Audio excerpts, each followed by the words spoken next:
Estresse 60, não deveria ser o contrário? Oiê, eu sou a Cristina Aires e este é o Estresse 60, meu novo podcast. Neste primeiro episódio, chamado de Sobressalto, vamos falar sobre o assédio moral no ambiente de trabalho. Um tema que se apresentou para mim de maneira inusitada, estressante e desafiadora. Você já passou por isso? Já se sentiu constrangida e desrespeitada no seu próprio ambiente de trabalho? Pois é, fica aqui comigo porque vamos falar desse assunto hoje.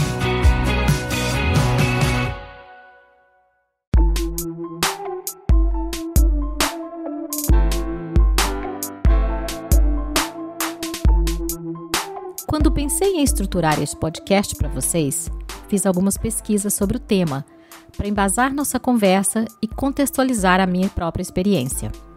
Procurei alguns estudos sobre o tema e tomei um susto quando descobri o quão recentes, escassos e esporádicos são as pesquisas neste tema, apesar de sua perenidade.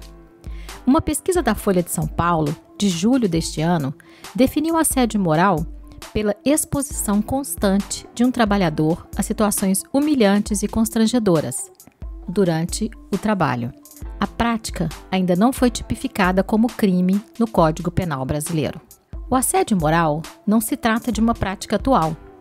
Pelo contrário, ela vem se alastrando com o passar dos anos e mostrando cada vez mais força e presença no ambiente de trabalho. As primeiras pesquisas realizadas a respeito do assédio moral foram nas esferas da medicina e da psicologia nos anos 80, sobretudo na Suécia e outros países europeus. A concepção de assédio moral não estava interligada às relações de trabalho ou sequer às relações humanas. Só então, a partir dos anos 80, a sociedade passou a ter maior conhecimento sobre o assunto por causa dos estudos realizados pela psicologia, que passou a ter realmente precisão da gravidade desse tipo de violência que alveja diretamente a saúde do trabalhador, além de não ter qualquer lei ou ordenamento a serem seguidos. A nível global, uma pesquisa foi lançada em 2022 pela Lloyd's Register Foundation, uma fundação baseada no Reino Unido em parceria com a Organização Internacional do Trabalho, uma agência das Nações Unidas. O estudo teve como objetivo identificar as experiências e percepções das pessoas sobre a violência e sobre o assédio moral no trabalho. O estudo confirmou que, a nível global, 12% dos trabalhadores disseram que eles, ou alguém com quem trabalharam, sofreram ferimentos ou danos causados por assédio físico ou violência, enquanto 17% mencionaram assédio físico ou violência quando questionados sobre questões específicas. O estudo aponta ainda que quase 18% dos homens e mulheres empregados disseram ter sido vítimas de violência e assédio psicológicos em sua vida profissional. Outros 8,5% disseram ter enfrentado violência e assédio físicos. 6,5% de pessoas relataram ter enfrentado violência e assédio sexuais, sendo as mulheres as mais expostas. Em 2019, na Conferência do Centenário da OIT, Organização Internacional do Trabalho, a Convenção 190 sobre Violência e Assédio, foram adotadas um quadro para prevenir, remediar e eliminar este problema no mundo do trabalho. Essa convenção constituiu pela primeira vez no direito internacional o direito de todos a um mundo de trabalho livre de violência e assédio. Será que é verdade?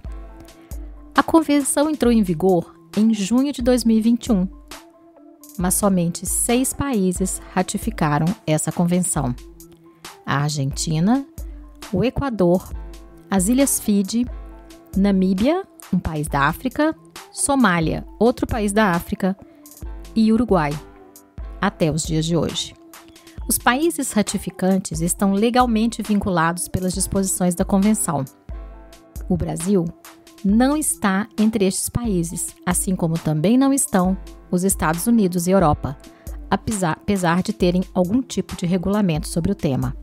A comparação de dados de pesquisas sobre o assédio moral no trabalho ainda é problemática, porque são utilizadas diferentes terminologias, diferentes conceitos, definições e métodos, e a subnotificação, ou seja, o número de casos que não são contabilizados, continua a ser um problema global.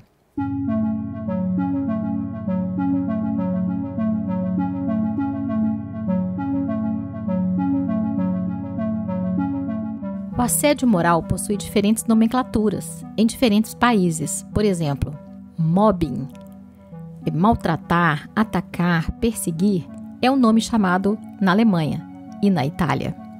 Bullying é o nome do assédio moral escolhido pelos ingleses.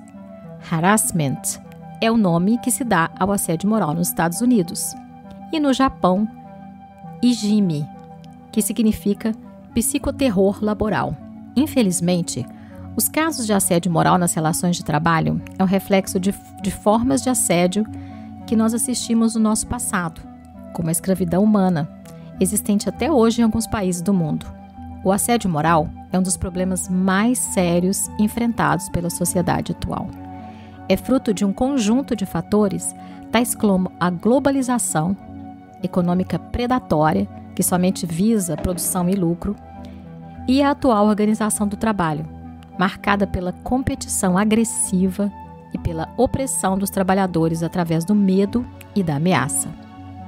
Este constante clima de terror psicológico gera na vítima assediada moralmente um sofrimento capaz de atingir diretamente sua saúde física e psicológica, criando uma predisposição ao desenvolvimento de doenças crônicas, cujos resultados a acompanharão por toda a sua vida.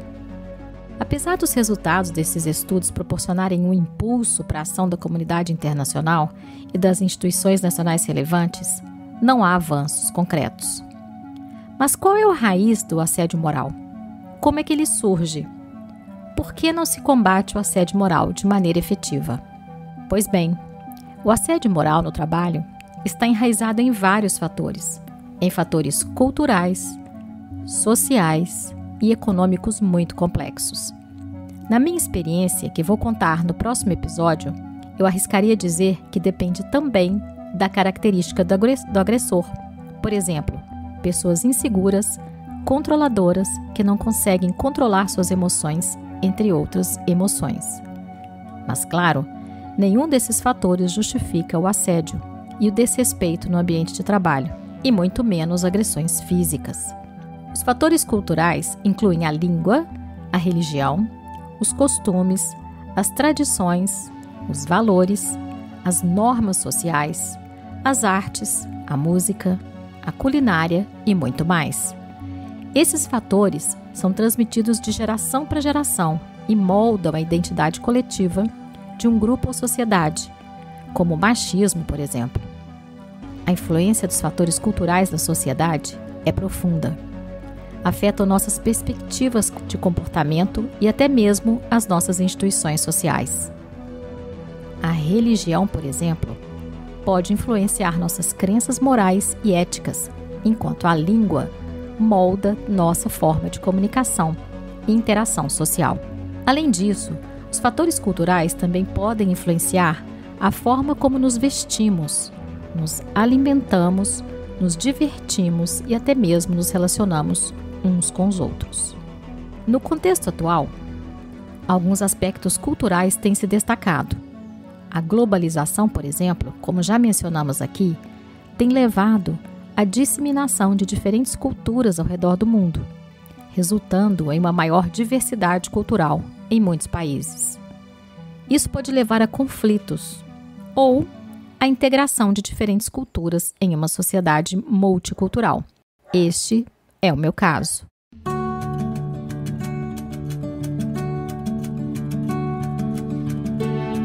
Durante quase 30 anos da minha vida, estudei e trabalhei em ambiente multicultural. Outro fator importante é a tecnologia, que tem desempenhado um papel importante na disseminação e preservação dos fatores culturais. Através da internet e das redes sociais, podemos compartilhar e aprender sobre diferentes culturas, promovendo compreensão e até tolerância. No entanto, também há o risco de que a cultura dominante possa suprimir ou homogeneizar as culturas minoritárias. Mas por que as pessoas, principalmente as mulheres, têm dificuldade de falar sobre essa questão? Bem, aqui há, entre outros fatores, o que podem impedir as pessoas de falarem sobre essas experiências: a vergonha, o sentimento de culpa e a falta de confiança nas instituições e nos colegas de trabalho. Este aqui foi o meu caso. Não confiava no novo chefe, nos meus superiores hierárquicos e nem nos meus colegas de trabalho. Triste? É sim, pois nessa instituição trabalhei quase 20 anos e nos últimos 4 anos não confiava em mais ninguém. Para mim, eram todos farinha do mesmo saco. Na maioria das vezes, os colegas de trabalho se acovardam e preferem não se expor por medo de perder o emprego, receio de ficar marcado e ser perseguido dentro da instituição, ou de até perder o lugar de confiança nos grupinhos de colegas que compactuam com esse mesmo comportamento. Mas, e no Brasil? Como estamos em relação a este tema? Quem são as maiores vítimas?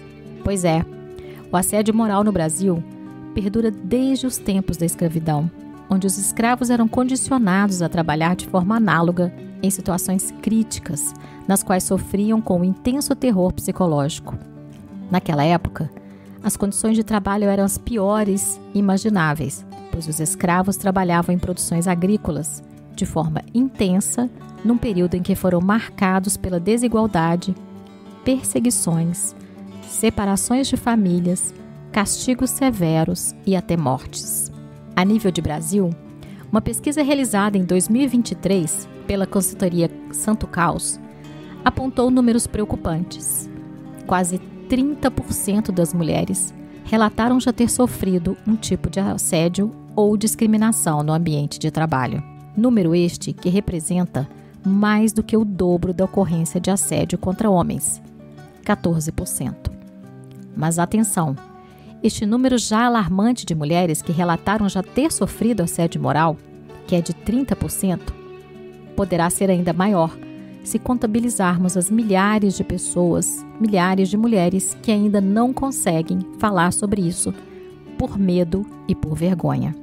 Mas e esse tal assédio moral no trabalho, tão pouco estudado, discutido e difundido?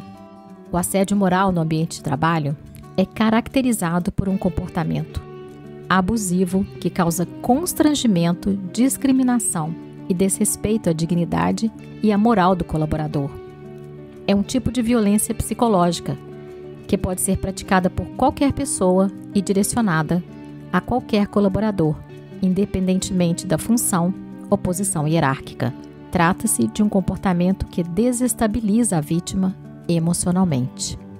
O assédio moral submete um colaborador a situações humilhantes, constrangedoras, vexatórias, degradantes ou intimidadoras. Você já passou por isso?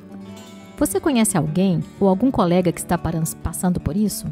Pois é, em pleno século XXI, me pergunto, onde está o arcabouço legal de grandes e médias corporações, incluindo empresas privadas, públicas e não governamentais?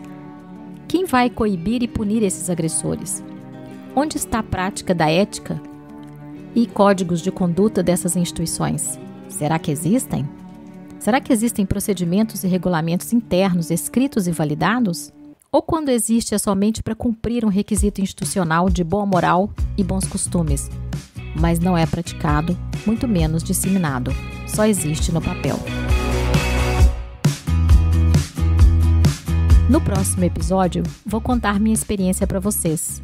Fui vítima de assédio moral aos 55 anos de idade, após mais de 15 anos de trabalho na mesma instituição internacional e multicultural. Já madura, veterana e calejada pela vida. Vale a pena conferir. Fica aí comigo, se acomoda onde estiver e deguste um cafezinho. O tema pode ser amargo, mas é necessário. Até breve! Esse programa foi produzido e editado por Na Trilha, podcast Transmídia.